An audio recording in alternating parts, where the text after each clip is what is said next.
Fermez les yeux un instant et imaginez le monde dans lequel nous vivons aujourd'hui. Un monde souvent chaotique, bruyant, traversé par des crises incessantes, des scandales retentissants et une course effrénée vers le succès matériel.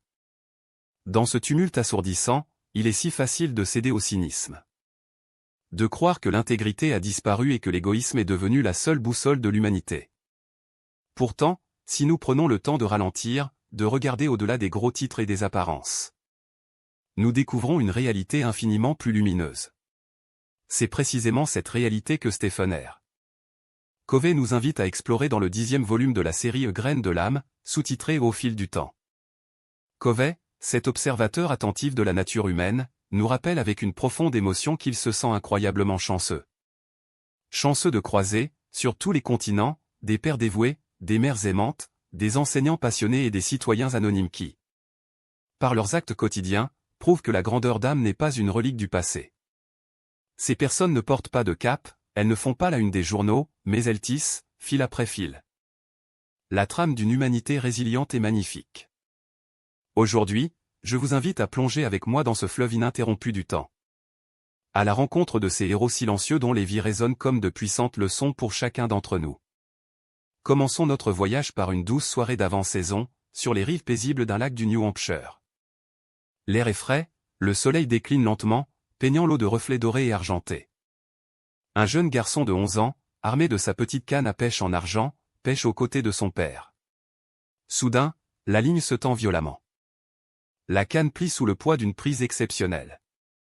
Après une lutte acharnée, le garçon sort de l'eau le plus gros poisson qu'il ait jamais vu, un bar magnifique, dont les écailles brillent sous la lumière de la lune qui vient de se lever. Le cœur du garçon bat à tout rompre, gonflé de fierté.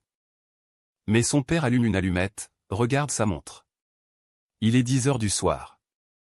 La saison officielle de la pêche au bar ne s'ouvre que dans 2 heures. Le père regarde le poisson, puis regarde son fils, et prononce ces mots qui vont sceller le destin moral de l'enfant, « Tu dois le remettre à l'eau ». Le garçon pleure, supplie, fait valoir qu'il n'y a personne d'autre sur le lac, que personne ne le saura jamais. Mais dans le regard de son père, il lit une résolution inébranlable. Il n'y a pas de négociation possible avec la vérité. Le garçon relâche le poisson géant, le cœur brisé, persuadé qu'il ne verra plus jamais une telle merveille. 34 ans plus tard, ce garçon est devenu un architecte à succès à New York. Et il avoue qu'il n'a effectivement jamais repêché un poisson aussi grand. Pourtant, ce poisson ne l'a jamais quitté. Il le revoit à chaque fois qu'il est confronté à un dilemme éthique, à chaque fois qu'il est tenté de prendre un raccourci, de tricher sur un contrat ou de dissimuler une vérité. Car son père lui a enseigné la définition même de l'intégrité, c'est ce que l'on fait quand absolument personne ne nous regarde. Faire le bien devant un public est facile, c'est une affaire de réputation. Mais faire le bien dans l'obscurité d'une nuit sans témoin, c'est une affaire de caractère. Cette question de l'intégrité face à l'adversité nous amène naturellement à une autre histoire, bien plus dramatique, qui se déroule non pas dans le calme d'un lac, mais sous les lumières aveuglantes des stades de football américains au Texas. L'intégrité, c'est aussi refuser de fermer les yeux quand le système tout entier semble corrompu. Imaginez Lori Lewis, une mère de famille discrète, qui découvre un jour dans la chambre de son fils adolescent, Brian, une seringue et des flacons de stéroïdes anabolisants. Son monde s'effondre. Brian, un jeune homme brillant, confesse qu'il se drogue pour répondre aux exigences physiques démesurées de ses entraîneurs, espérant décrocher une bourse universitaire. Dans cette banlieue riche de Dallas, le football n'est pas un simple jeu, c'est une religion, une industrie brassant des millions de dollars. Lori aurait pu étouffer l'affaire, protéger son fils en silence, le transférer d'école et oublier. Mais elle pense aux autres enfants. Elle décide de briser l'omerta. Elle alerte l'école, qui nie farouchement. Elle contacte alors la presse. Le scandale éclate au grand jour. La réaction de la communauté est d'une violence inouïe. Lori est traitée de folle, de menteuse, elle est ostracisée par ses voisins, ignorée par les autres parents au supermarché. Même son propre fils, terrifié par les représailles, lui hurle qu'elle a détruit sa vie. Mais Lori tient bon. Elle se dresse, seule, contre une machine institutionnelle broyeuse d'âme. Pourquoi? Parce que, comme le disait Martin Luther King, il est toujours temps de faire ce qui est juste. Sa persévérance finit par payer, les enquêtes prouvent l'ampleur du fléau, des mesures de dépistage sont instaurées, et d'autres parents, ayant perdu leurs enfants à cause des drogues, viennent la remercier. Brian, quant à lui, change d'école, arrête les stéroïdes et devient une véritable star du football, prouvant que le talent véritable n'a pas besoin de poison pour briller. Laurie a sacrifié sa tranquillité sociale pour sauver la santé physique et mentale de toute une génération de jeunes athlètes. Ce sens du sacrifice absolu, cette capacité à s'oublier totalement pour protéger ceux que l'on aime, prend une dimension presque mythique dans l'histoire bouleversante de la jeune Hazel Miney. Nous sommes en mars 1920, dans le Dakota du Nord. Une matinée printanière trompeuse cède brusquement la place à un blizzard d'une violence apocalyptique, un monstre blanc avalant le paysage. Le père d'Hazel se précipite à l'école pour ramener ses enfants, mais dans la confusion effroyable de la tempête, Hazel, 15 ans, et ses deux jeunes frères et sœurs, Amé et Myrdit, se perdent sur le chemin du retour avec leur vieux cheval. Le traîneau se renverse. Ils sont piégés au milieu de nulle part, dans un océan de neige tourbillonnante, avec des températures chutant vertigineusement. Hazel, assumant pleinement son rôle de grande sœur, comprend que la mort rôde. Elle transforme le traîneau renversé en un abri de fortune. Elle enveloppe ses cadets dans les couvertures, puis, réalisant que le vent glacial transperce tout, elle se couche sur eux pour faire de son propre corps un bouclier humain. Toute la nuit, elle maintient ses frères et sœurs éveillés, les forçant à bouger leurs doigts, à chanter l'hymne national, à réciter la prière du Notre Père. Elle leur fait promettre de ne pas s'endormir, même si elle-même venait à sombrer. Le lendemain après-midi, lorsque les secours les retrouvent enfin, le spectacle est à fendre le cœur. Hazel est morte, gelée, figée dans une posture d'étreinte protectrice au-dessus de ses cadets. Amé et Myrdit, bien qu'inconscients, sont en vie. Hazel a littéralement donné sa chaleur vitale, son souffle, son existence, pour que son sang continue de couler dans les veines de ses petits frères et sœurs. Aujourd'hui, un monument de granit se dresse fièrement devant le tribunal de la ville, rappelant aux générations futures que le courage n'a pas d'âge et que l'amour fraternel peut défier la fureur même des éléments. Mais le don de soi ne s'exprime pas toujours dans le fracas d'une tempête mortelle. Parfois, il se manifeste dans le silence feutré d'une chambre d'hôpital, aux frontières de la vie et de la mort. C'est ce qu'a découvert une jeune infirmière, au lendemain de la Seconde Guerre mondiale, en soignant un vieil homme noir nommé Monsieur Ditto. Ancien esclave, orphelin, cet homme n'avait ni famille, ni bien matériel. Rongé par une tuberculose au stade terminal, son corps n'était plus que douleur et plaies suppurantes. Pourtant, malgré la puanteur et la souffrance, une lumière étrange brillait dans ses yeux. Chaque matin, après que l'infirmière ait terminé la toilette épuisante de son corps décharné, Monsieur Ditto ouvrait le tiroir de sa table de chevet avec ses mains tremblantes. En sortait une pièce de monnaie en zinc et la tendait à la jeune femme en murmurant « Achetez-vous un café bien chaud pour vous réchauffer. Vous êtes un ange. » Au début, l'infirmière, gênée, refusait, sachant que ces quelques pièces constituaient l'intégralité de la fortune de cet homme. Mais en voyant la tristesse assombrir le regard du vieillard face à son refus, elle comprit son erreur. En lui refusant ce don, elle le privait de sa dignité, de son humanité, de sa capacité à agir et à exister pour autrui. Elle commença alors à accepter la pièce avec gratitude, pour la replacer secrètement dans le tiroir un peu plus tard. Le jour de la mort de Monsieur Ditto, l'infirmière tint cette pièce dans sa main et réalisa qu'elle venait de recevoir un héritage inestimable. Ce n'était pas de l'argent. C'était le symbole ultime de la résilience humaine, de la générosité d'une âme qui, bien que dépouillée de tout, martyrisée par l'histoire et par la maladie, trouvait encore la force de se soucier du confort d'autrui. Monsieur Ditto lui avait enseigné que la véritable richesse réside dans un cœur aimant, capable de donner jusqu'à son dernier souffle. Cette capacité à trouver la beauté et le sens de la vie dans les circonstances les plus extrêmes nous amène à réfléchir sur notre propre rapport à l'existence. Souvent, nous traversons nos journées comme des somnambules, anesthésiés par la routine, incapables d'apprécier la splendeur qui nous entoure. Il faut parfois un choc brutal pour nous réveiller. Prenons l'histoire de cette journaliste du Washington Post. Un jour, lors d'un déjeuner banal au restaurant, un panneau du plafond s'effondre sur sa tête. Elle survit, mais le traumatisme crânien la plonge dans un cauchemar sensoriel. Pendant des mois, la lumière la brûle, les sons la torturent, le simple contact d'un pullover sur sa peau est une agonie. Et elle perd totalement l'odorat et le goût. Assignée à résidence, incapable de travailler ou de s'occuper de sa petite fille, elle perd son identité. Elle sombre dans la dépression, se demandant pourquoi Dieu lui inflige un tel châtiment. Et puis, un jour, le miracle se produit, de la manière la plus prosaïque qui soit, l'odeur d'une sauce spaghetti à l'ail. Aux oignons et à l'origan vient chatouiller ses narines. Ses sens se réveillent. Elle court dans la maison, pleurant de joie, plongeant son nez dans un pot de pommade à l'eucalyptus, caressant les vêtements fraîchement repassés. Elle redécouvre le monde comme un nouveau-né.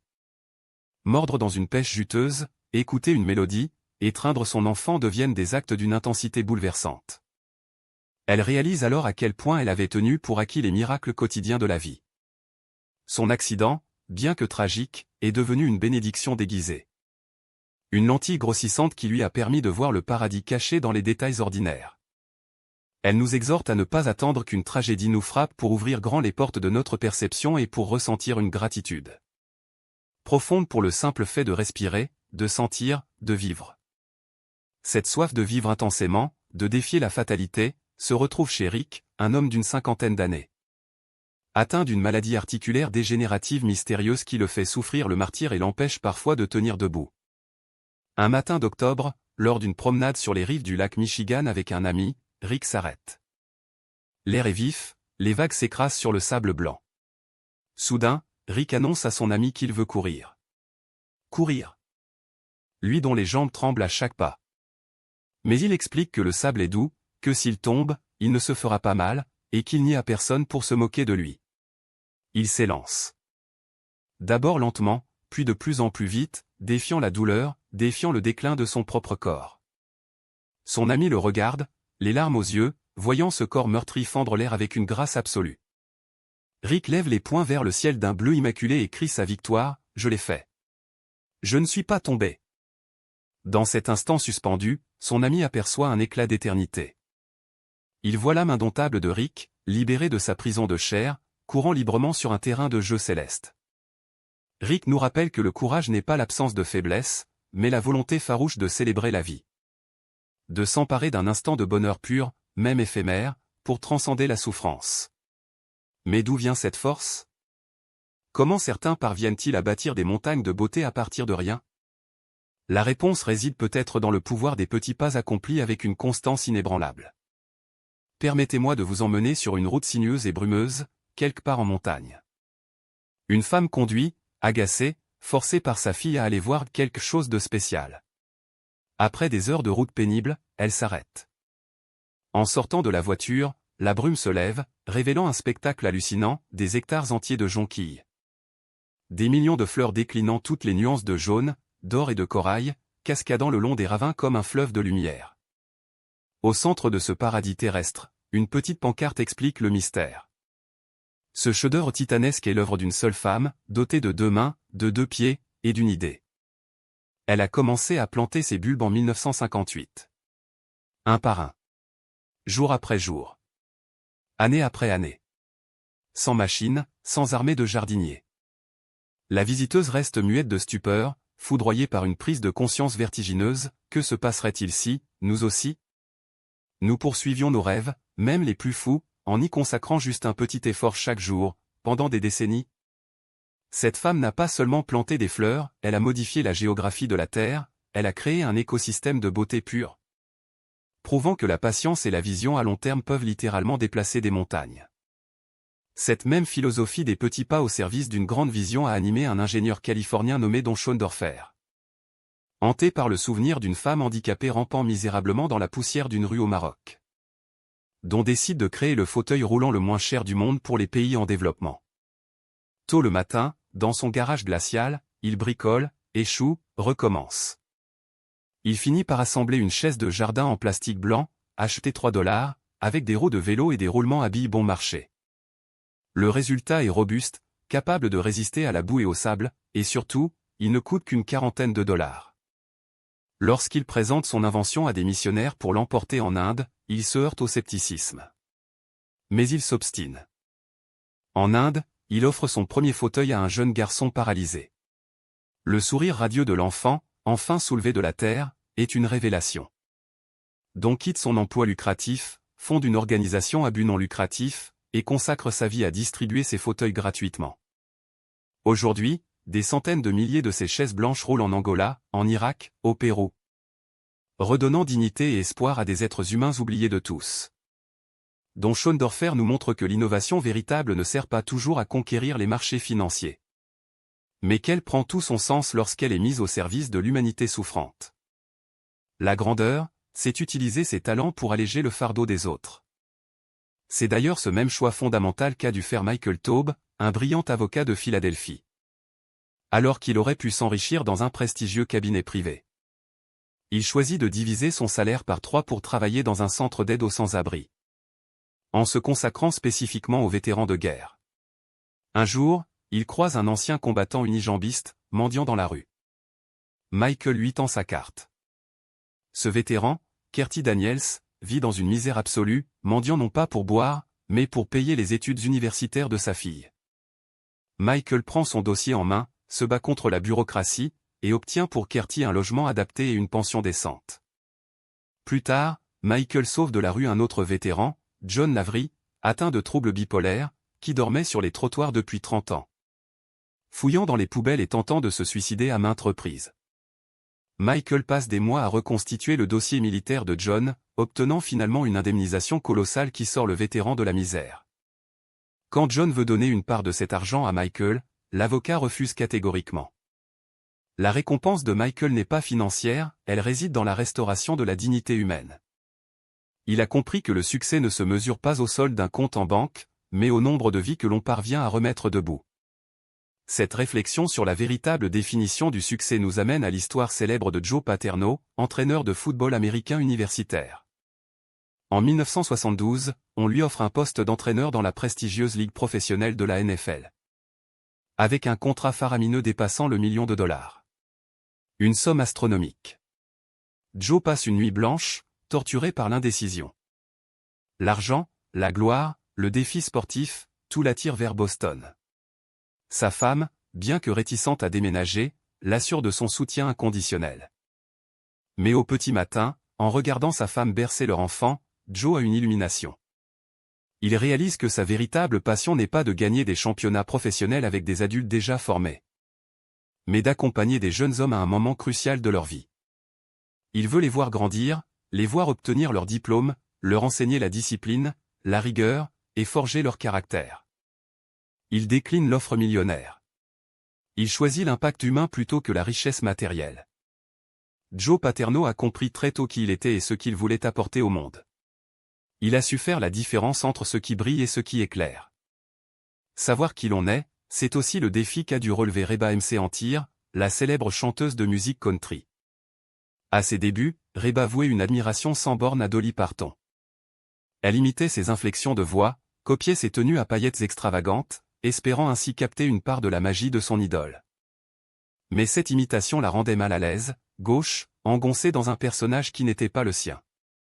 Sa mère, avec une sagesse redoutable, lui a dit un jour, « Reba, il n'y a qu'une seule Dolly Parton. Tu dois trouver ton propre style. » Reba a alors entamé un long travail d'introspection. Elle a abandonné les fioritures qui ne lui correspondaient pas, a osé porter des couleurs et des coupes dans lesquelles elle se sentait elle-même puissante et authentique. C'est en assumant sa propre identité, en refusant d'être la pâle copie d'une autre, qu'elle est devenue à son tour une légende de la musique. L'authenticité est le prélude indispensable à toute forme de grandeur. Nous avons tous une note unique à jouer dans la symphonie du monde, et la jouer avec la voix d'un autre est une perte tragique pour l'humanité. Pourtant, le chemin vers la réalisation de soi et de ses rêves est rarement un long fleuve tranquille. Il est pavé de doutes, de rejets et d'échecs cuisants. Personne n'illustre mieux cette vérité que Walt Disney. Avant de créer l'empire qui porte son nom, Walt était un jeune garçon de la ferme, puni par son père, un charpentier sévère, pour avoir dessiné sur les murs de la grange avec du goudron fondu. Mais Walt avait un feu intérieur que rien ne pouvait éteindre. Jeune adulte, il lance une petite société d'animation qui fait rapidement faillite. Sans un sou, il se retrouve à dormir sur les chaises de son bureau, partageant ses restes de repas avec les souris qui infestent les lieux. Loin de les chasser, il les apprivoise, et l'une d'elles devient même sa compagne de travail nocturne. Plus tard, alors qu'il connaît un début de succès avec un personnage de lapin nommé Oswald, son distributeur lui vole les droits et la quasi-totalité de son équipe. Walt se retrouve trahi, ruiné, dans un train le ramenant de New York à Hollywood. C'est dans ce train, au fond du gouffre, refusant de s'avouer vaincu, qu'il se souvient de sa petite souris de bureau. Il esquisse frénétiquement des ronds sur le papier. Ainsi naît Mickey Mouse. Mais les obstacles continuent, personne ne veut de sa souris. Walt décide alors de parier sur une innovation technologique inouïe pour l'époque, le cinéma sonore. Il synchronise les mouvements de Mickey avec des bruits d'objets du quotidien et prête lui-même sa voix de fausset au personnage. Le succès est planétaire. Walt Disney n'a jamais cessé de rêver plus grand, imaginant des parcs d'attractions utopiques, des villes du futur, travaillant avec une exigence de perfectionnisme qui frôlait la folie. Même sur son lit de mort, rongé par un cancer du poumon, il continuait de dessiner les plans de son futur parc en Floride. Walt Disney nous prouve que les rêves ne sont pas de douces illusions pour s'échapper de la réalité, mais le carburant essentiel pour transformer le monde. L'histoire regorge de ces esprits visionnaires qui refusent les limites imposées par leur époque. Pensez à Léonard de Vinci. Enfant illégitime, peu scolarisé, il est devenu le symbole absolu du génie universel. Pourquoi ? Parce qu'il possédait une curiosité insatiable et un sens de l'observation aiguisé à l'extrême. Pour lui, tout était digne d'étude, le vol d'une mouche, les remous de l'eau, la structure d'un fœtus, le mouvement des astres. Bien avant les révolutions scientifiques modernes, il a imaginé le parachute, l'hélicoptère, le char d'assaut, le scaphandre. Il a compris que la lumière voyageait plus vite que le son. Il a disséqué des cadavres en secret pour comprendre la mécanique des muscles et des os, afin de donner à ses peintures, comme la Joconde, cette vie troublante et mystérieuse. Léonard ne se contentait pas d'accepter les dogmes de son temps, il interrogeait la nature elle-même. Il nous rappelle que l'apprentissage ne s'arrête jamais aux portes de l'école. Le monde entier est une salle de classe pour celui qui sait ouvrir les yeux et se poser des questions. La grandeur intellectuelle naît de cette capacité à s'émerveiller perpétuellement devant la complexité de l'univers. Mais la grandeur d'esprit, c'est aussi la capacité à faire preuve d'humilité et de pardon. Faisons un bond dans le temps pour observer Abraham Lincoln, bien avant qu'il ne devienne l'un des plus grands présidents des États-Unis. À 46 ans, Lincoln est un avocat de province, endetté, pâteau, portant des vêtements trop courts. Il est engagé pour défendre une importante affaire de brevet à Cincinnati. Il prépare son dossier avec une minutie obsessionnelle, espérant que cette affaire lancera sa carrière. Mais en arrivant, il découvre qu'un célèbre et arrogant avocat de la côte est, Edwin Stanton, a été engagé pour prendre la tête de l'équipe. Stanton, voyant ce grand escogriffe mal habillé, le traite de singe maladroit et l'exclut littéralement de la salle d'audience, refusant de lire une seule ligne de ses notes. L'humiliation est totale, cruelle, publique. N'importe quel homme aurait explosé de rage, réclamé son dû, et nourri une rancune tenace. Lincoln, lui, ravale sa fierté. Il s'assoit dans le public et écoute attentivement la plaidoirie brillante de Stanton. Au lieu de haïr l'homme qu'il a insulté, Lincoln admire son intelligence. Il rentre chez lui, déterminé à étudier le droit avec encore plus d'acharnement pour se hisser à ce niveau d'excellence. Des années plus tard, devenu président en pleine guerre de sécession, Lincoln doit nommer un ministre de la guerre. Un poste crucial pour la survie de la nation. Qui choisit-il ? Edwin Stanton. Lincoln a su placer l'intérêt supérieur de son pays au-dessus de son ego blessé. Il a reconnu la compétence là où elle se trouvait, pardonnant l'affront personnel. Et c'est ce même Stanton, en larmes au chevet de Lincoln assassiné, qui prononcera cette phrase immortelle, « Maintenant, il appartient à l'éternité ». Seuls les grands hommes sont capables d'une telle noblesse d'âme. Cette noblesse d'âme, cet amour qui transcende l'ego. Nous la retrouvons chez les éducateurs et les parents qui consacrent leur vie à faire éclore le potentiel des jeunes. Prenons Charlie Kane, un ancien entraîneur d'athlétisme, divorcé, un peu perdu dans sa vie, qui accepte d'entraîner un jeune garçon chétif et rebelle nommé Brian. Charlie ne se contente pas de faire courir Brian. Il l'éduque. Il lui lit l'Iliade d'Homère le soir dans la cuisine, lui enseignant à travers les mythes grecs ce que signifie le véritable courage, la loyauté, la lutte contre ses propres peurs. Une relation filiale profonde se tisse entre le vieil homme bourru et l'adolescent. Brian devient un champion. Mais la tragédie frappe, Charlie est diagnostiqué avec la maladie de Charcot. Une affection neurodégénérative incurable qui paralyse progressivement tous ses muscles. Bientôt, il ne peut plus parler, plus manger seul, plus marcher. Son corps est une prison. Mais son esprit reste focalisé sur Brian. Un jour, alors qu'il est en fauteuil roulant. Le simple fait de descendre les 9 marches de sa maison pour aller voir Brian courir devient une épreuve insurmontable. Une agonie de chaque instant. Il pleure de douleur, veut abandonner. Mais soutenu par Brian, il puise dans ses dernières réserves de volonté pour descendre ses marches, juste pour être là, présent, au bord de la piste. Quelques semaines plus tard, Brian remporte une course nationale majeure. Charlie, depuis son fauteuil, observe son protégé triompher. Le lendemain, Charlie est totalement paralysé, et il s'éteint peu après. Il a littéralement donné ses dernières forces, bravé la souffrance la plus atroce, pour honorer son engagement envers ce jeune homme. Il a été le sculpteur patient et dévoué d'une âme humaine. Et que dire de ses parents qui, face au handicap lourd de leur enfant, déploient des trésors de patience infinie.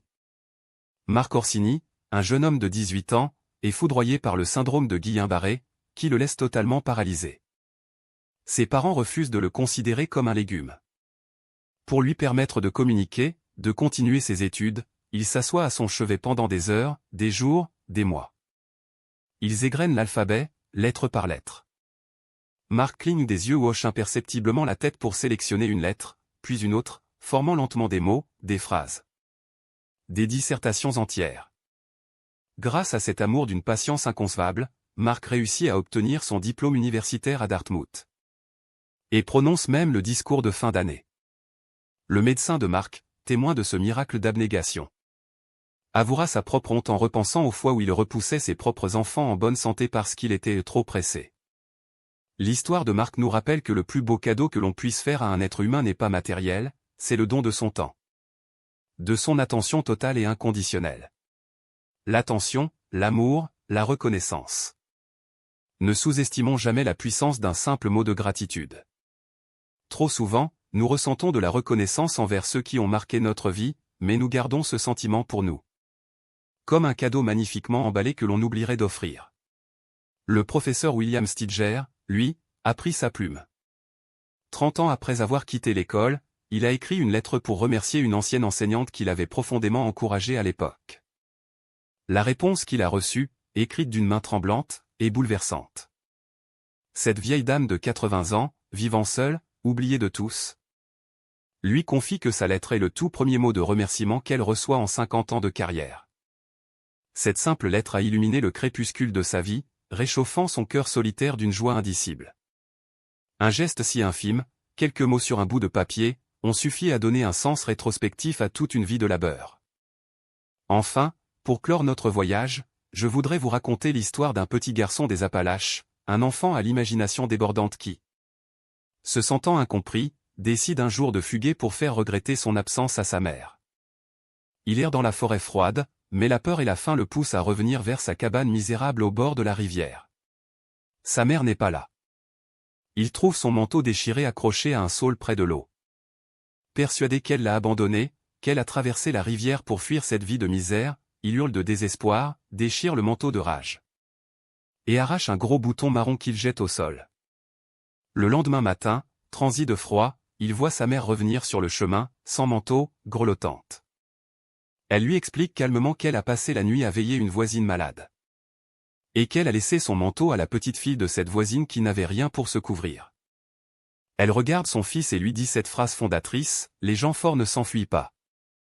Ils ne quittent un endroit que lorsqu'ils sont sûrs que quelque chose de meilleur les attend. » Des décennies plus tard, cet homme, devenu adulte, se tient au chevet de sa mère mourante à l'hôpital. Sous son propre manteau, cousu près de son cœur, se trouve ce vieux bouton marron qu'il avait ramassé dans la boue ce jour-là. Ce bouton est devenu son talisman. À chaque fois qu'il a eu envie de fuir face aux difficultés de la vie, il a touché ce bouton, se rappelant la force silencieuse. Le sacrifice et l'amour indicible de sa mère. Toutes ces histoires, chers auditeurs, tissent une immense toile qui représente la quintessence de l'esprit humain. De la petite fille protégeant ses frères dans la tempête, à l'avocat renonçant à la fortune pour défendre les sans-abri. Du vieil esclave offrant sa dernière pièce, à la mère affrontant une ville entière pour sauver des adolescents. Il nous prouve, de la manière la plus éclatante qui soit, que la grandeur n'est pas un concept abstrait réservé aux livres d'histoire. La grandeur est quotidienne. Elle se niche dans un sourire, dans une lettre de remerciement, dans un poisson remis à l'eau, dans des bulbes de jonquilles plantées un à un. Dans le refus de céder à la facilité. La grandeur est un choix. Un choix que nous sommes tous invités à faire, chaque jour, à chaque instant. Alors, en éteignant ce podcast, posez-vous cette question. Quelle petite graine de grandeur allez-vous planter aujourd'hui dans le jardin de votre propre vie? Merci de nous avoir écoutés. Et n'oubliez jamais que la lumière la plus puissante est souvent celle qui brille dans le silence de nos actions quotidiennes. À très bientôt.